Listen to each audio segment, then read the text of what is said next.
Welcome to Burlap Teachers. Enjoy the video. In this video, I will show how to make Wakame salad.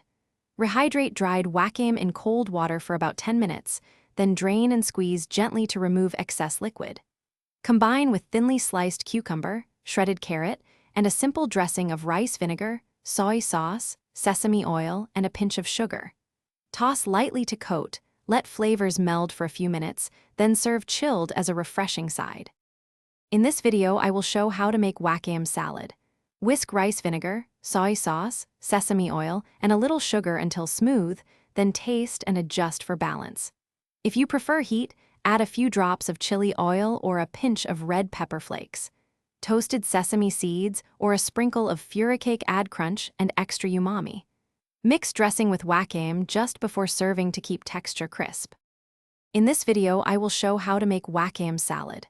Quick recommendation: if you meal prep your Wakame salad, leak-proof containers keep dressings and ingredients secure and prevent spills in your bag while traveling.